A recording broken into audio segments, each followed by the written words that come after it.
All right, so Hussein and I have divided up this talk. Hussein and I have divided up this talk. Hussein, if you probably already know, he's the systems manager. He's in charge of the systems team. So all the hardware, everything that's running in the background, everything that keeps CarC running is his responsibility. As you may know, I'm responsible for aiding users, getting their research scaled up to our systems, software deployment, the application side of some things. So I'm going to turn over to you. CarC was created back in 1993 and 1994. And since then, it's been growing, changing, supporting more people. We had smaller systems, but we had some like leading edge systems at the time. And we have small budget, but we continue to survive. Our mission is really to support research computing for the entire university. We are trying to work with the University One initiative, support all main campus, HSC, the hospitals, anyone needs our resources. We use fair share and backfilling, which allows like kinda in a way equal opportunity for everyone. And that's I guess the idea of the center. Now our most important resource is people. It's a very small team. So this is everyone that supports and works at CarC. So Patrick, he's our director. As you hear, he's been here at CarC for like 10 years. And I guess we doubled our budget during Patrick's time. We doubled our staff during his time too. Our resources, we had maybe, I would say like 3,000 computing cores before. We almost had like a very limited number of GPUs and they were like very old. So during this time, we had grown to A100, H100 GPUs, and now we are eyeing H200 GPUs. In addition to AI GPUs, and he's been fighting the fight for the data center. So like, no matter how much we try to thank Patrick, it's not enough. So thank you, Patrick. And Anneliese, she is our senior business manager. So she took over this role, I would say maybe 2 years ago. And before that, she came from a technical background. She has 2 master's degrees, an MBA, and cybersecurity.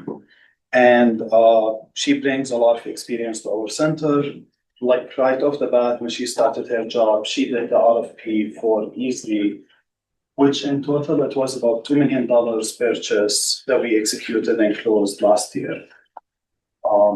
Matthew is a research faculty. He is associate research faculty in computer science, and we are so lucky to be able to have him at CarC as our application scientist. Technically, you are the team for all user support. So like most of your help tickets, when they land in our system, Matthew will be at least looking at them. Usually when we look at it, like sometimes you have 30 help tickets going on at the same time. And I freak out when I see it, but like somehow he manages with Beckett. So Beckett, he's our student employee who works most of the time indirectly with Matthew. So between these 2 guys, they are managing to keep us afloat. Matthew trained a lot of students. He sent them to big names like Tesla and NVIDIA. Some kids, they went to do PhDs in different countries and different states. So thank you, Matthew. And then Troy is online. So unless you are looking online, you wouldn't be able to see him. Is there a way to show Troy? Well, we have his picture at least.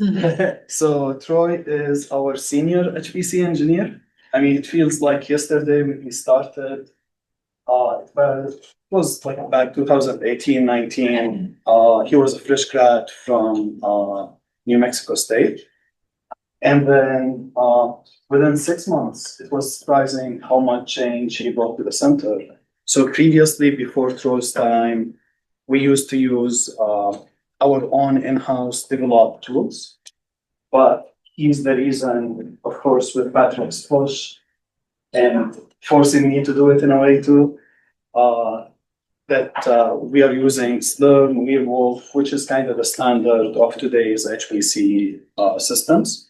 if you compare car seats clusters, they are not much different than any of the big machines in the big national labs or in like TAG, Pittsburgh, SDSC. It's almost the same. It's just the node count and how many cores and GPUs we have. So thank you, Troy. And we are hiring for a second HPC position. We are considering an HPC engineer 1 or HPC engineer 2. So they will be supervised and trained by Troy.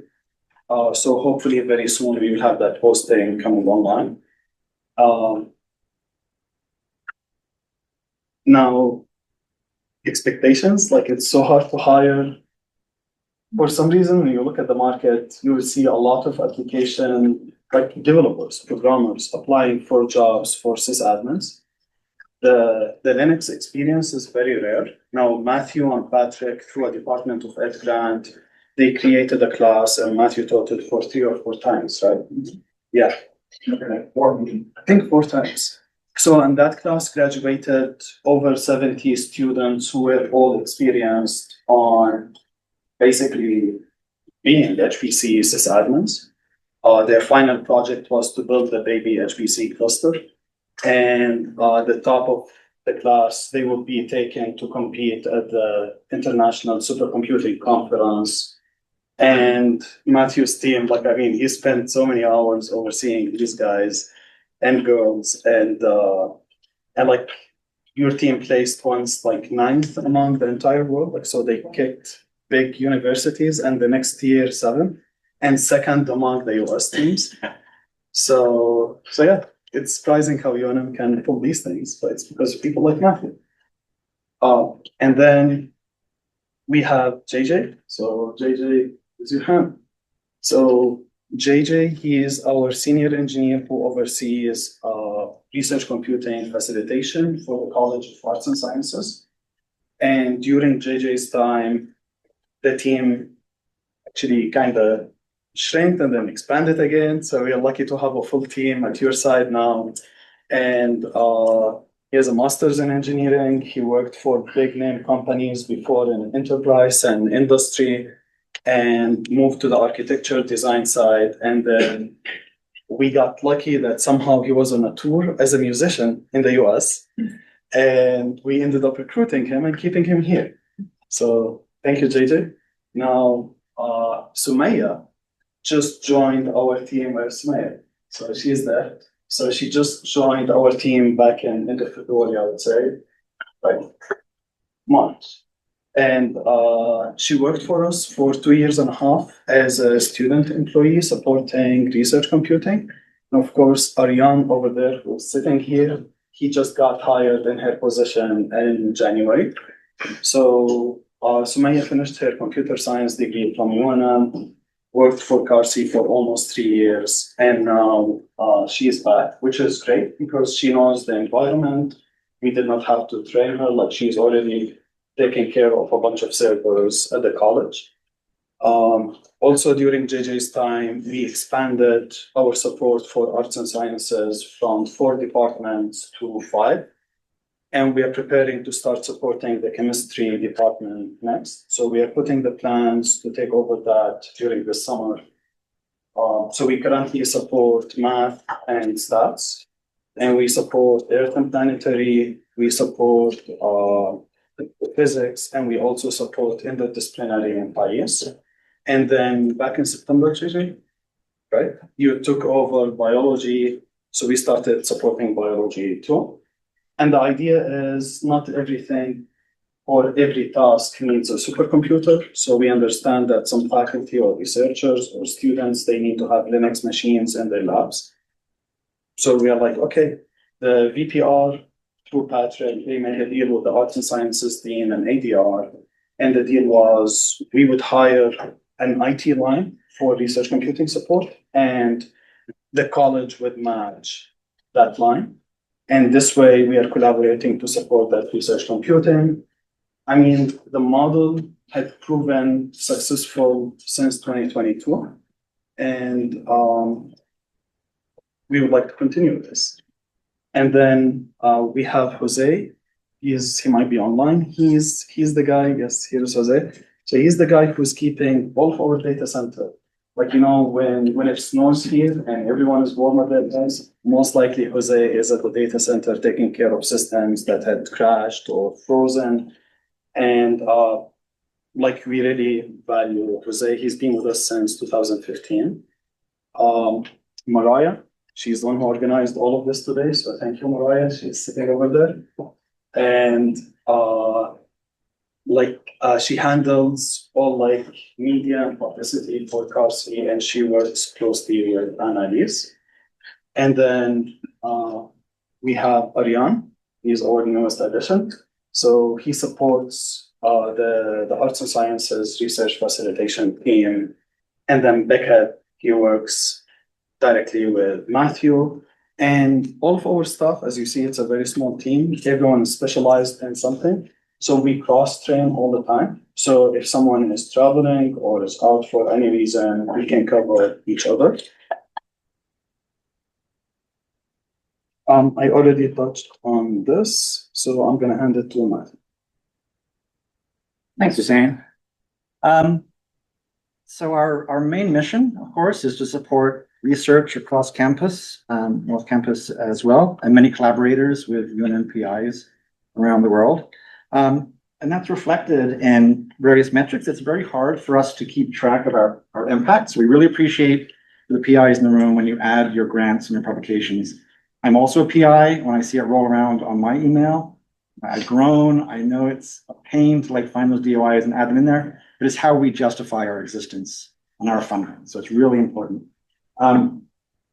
There were 97 million reported of grant funding in the last 2 years. These numbers are all a little fuzzy, of course. It depends on you all reporting and what fraction of these grants, but these are round numbers, almost 100 million in the last 2 years, reported by PIs running computations on Carsi in support of those grants.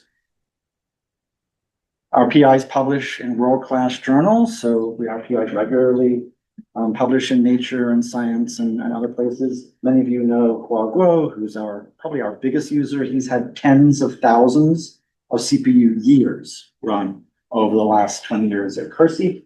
And we have impact, of course, during COVID. We were doing the sequencing for 4 states. Whenever a new COVID variant appeared, it was Carsi machines that were sequencing them and helping design reactive vaccines. So all the bars here, apart from the yellow one, are breakdown of different fields of science research that's happening at Carsi. But I wanted to highlight that one of the biggest impacts we have is in education. So we support dozens of classes. It's something like 17 classes a year use Carsi for various things. That might be computational chemistry classes or complex systems classes, computer science, physics, biology, other kind of sciences. A whole spectrum of classes use our systems for research. As I mentioned, 17 classes per year. I teach about 15 workshops on various topics during the year, reaching about 200 students a year. Of course, quantum computing, intelligence are very hot right now, so we're developing a quantum computing course that will hopefully be taught as a full 16-week course through the university. And as Hussein mentioned, we offer an HPC class to train the next generation of HPC engineers. And students compete every year at the supercomputing conference with international teams to build the fastest cluster. Who's your sponsor this year, and which machines are you expecting to arrive? Well, it's always the last minute, right? So we're talking to, maybe I shouldn't say, because they haven't fully committed yet. Okay. So I don't want to say anything, especially with purchases happening. So big number, you are expecting some hardware. In the past, we've been sponsored by Dell, by Penguin Computing, Supermicro is sending us some machines right now. Okay. All right.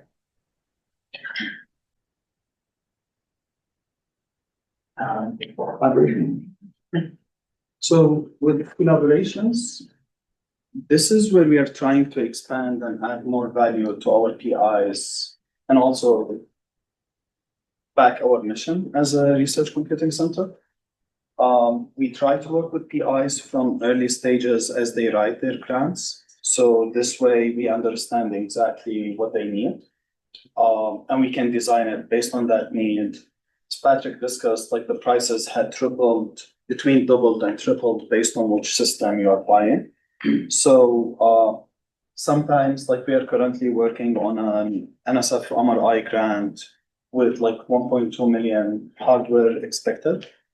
The problem is what we designed back in 24 when we submitted the grant is about 3 times, if you want to count it as a node per node, it's about 3 times the price of what today is. But we worked with the vendor to get equivalent computing power as what we expect like a year and a half ago. And that's what we can offer. Now, systems are getting more expensive. Funding is getting more, I guess, scarce. Yeah. So like, I guess that's where we can show value. Like we can give letters of support signed by our director. We can help you design, put diagrams, get all the pricing and quotes that you need from the vendor. So we can prepare many of these components. We can provide you more information about like facilities and machine rooms, and then see it through all the way. So like if we have to do an RFP, we will go all the way and do a full purchase where different vendors, anyone can bet on that purchase. These processes at least take like 6 months to about a year at Tiona. We can do sole source purchases. So like if you need to add to an existing cluster, that's a much faster process. But yeah, like anyone who's interested, we have open doors here. And then we go back to hardware. So this is easy. So if you look at it, it's only 2 racks. Like right now, it's 2.5 racks. And this was like $1.2 million, what we're looking at. So this is the service mode of Disney. So when people land, you will log into the server, and then it's done from here. These are the 2 big memory nodes. So each one of these has 2 terabytes of RAM. And then each one of these 4 servers, they have 2 H100 GPUs. And then we have 6 of these, and there is 3 more on the other side of it. So we have a total of 36 F40S GPUs. These are for AI. And these here are the 38 compute nodes. So what you see is a chassis. In the back, there are 4 servers in each one of these. The network core is 800 gigabit per second. It's non-blocking, so it's almost at the fabric speed. We break each connection into 4 200G, and that's how we connect our compute nodes. Now, of course, this was built in 2025. It came online around August last year, maybe a little earlier. Troy is our main lead who built and deployed this system. Jose was the guy with the help of the team who assembled all of that. We try to cut on services, so we do a lot of these things in-house instead of having the vendors come and do it for us. And that's how we say warranties on all of these systems. We buy them with 5 years warranty, which is the maximum that any vendor would give us. After that, we run the hardware for as long as we can. We sign MOUs with PIs. So like if you look at these nodes, like what Patrick mentioned, if you use these, you'll get more CPU resources available compared to hardware, because all of these are CPU available. These are in Conda, and that Conda model, Conda servers are owned by one of the PIs here at UNM. But when they are idle, they are open to the public so they can use them. It's a little over 4,000 cores. Hopper was built in 2022. It's about 2,000 cores, almost the same price. So like we paid almost the same total budget in 2022. 2025, we got double the compute power on the same money. Now with AI, that's completely changed. But yeah, these are our basic systems. We have a 100G connection coming up on Ethernet to main campus that goes all the way to Internet 2. We are just figuring out a few security technical things that we need to take care of first.